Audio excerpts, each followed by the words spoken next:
తాళి కట్టింది ఎవరో, గంగ మెడలో తాళి కట్టింది ఎవరో ఆయనే నా మెడలో కూడా తాళి కట్టారు.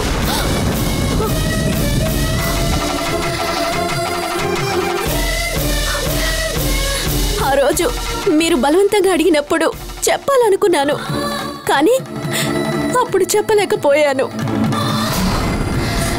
ఇప్పుడు చెప్తున్నాను, అరుణ్ గారే నా భర్త.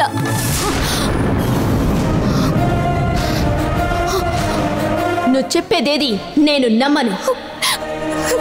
నిన్ను నువ్వు కాపాడుకోవడం కోసం అబద్ధం చెప్తున్నావు. నేను నిజమే చెప్తున్నానండి. నా భర్త గురించి తప్పుగా మాట్లాడుకో. ఆయన ఎటువంటి పరిస్థితులను తప్పు చెయ్యరు. మీ భర్తే నాకు భర్త. నా భర్త గురించి నేనెందుకు తప్పుగా మాట్లాడతాను? ఆయనకి నీకు ఎటువంటి సంబంధం లేదు.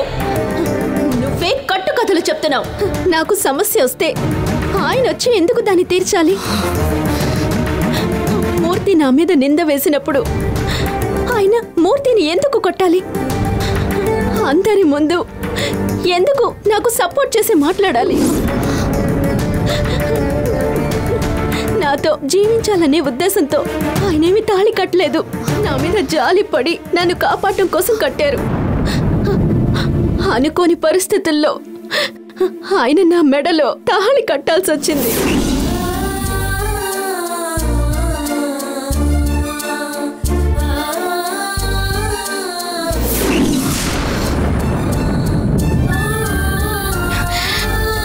మీ మెడలో ఉన్న తాళినే నాకు కట్టారు. జరిగిందేదో జరిగిపోయింది, ఇక నేను అడ్డుండకూడదు అనుకున్నాను.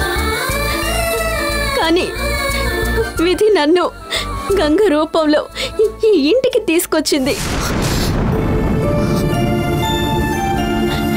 అనాథనైన నాకు ఈ కుటుంబం బాగా నచ్చింది.